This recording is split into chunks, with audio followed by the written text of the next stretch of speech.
মানুষ হিসাবে আমাদের পরিচয়কে বড় তুলতে হবে, ধর্মীয় পরিচয় বড় বিষয় না।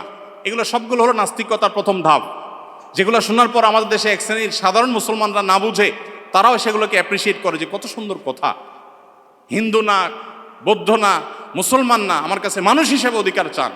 আমরা সবাই খুব অ্যাপ্রিসিয়েট করি। দিন শেষে এটা যে নাস্তিক্যবাদের প্রতি আহ্বান, এটা যে তথাকথিত মানব ধর্মের সেই বস্তা পচা সস্তা আহ্বান, এটা আমরা অনেকে বুঝতে পারছি। এই জন্য ভাইরা, যারা দাওয়াতি ফিল্ডে কাজ করবেন, আল্লাহর পথে মানুষকে আহ্বান করবেন, বিচক্ষণতার সাথে এবং দূরদৃষ্টির সাথে এই কাজটা সম্পাদন করতে হবে। এই জন্যই তো প্রশিক্ষণের প্রয়োজন, এই জন্যই শেখার প্রয়োজন, এই জন্যই বোঝার প্রয়োজন।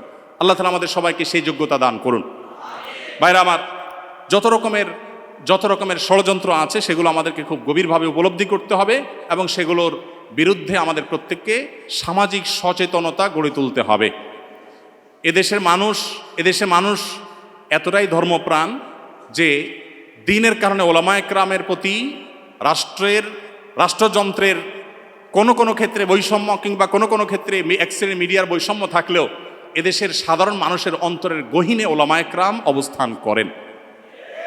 একজন আলেমকে যে সম্মান, যে রেসপেক্ট সাধারণ মানুষ করে, কোনো পলিটিশিয়ানকে, কোনো পদস্থ কর্মকর্তাকে তিনি যত বড়ই হন না কেন, অন্তরের গভীর থেকে প্রকৃত যে ভালোবাসা থেকে যে শ্রদ্ধাটা হয়, সেই শ্রদ্ধাটা কখনো এদেশে মানুষ অন্য কাউকে নিবেদন করে না।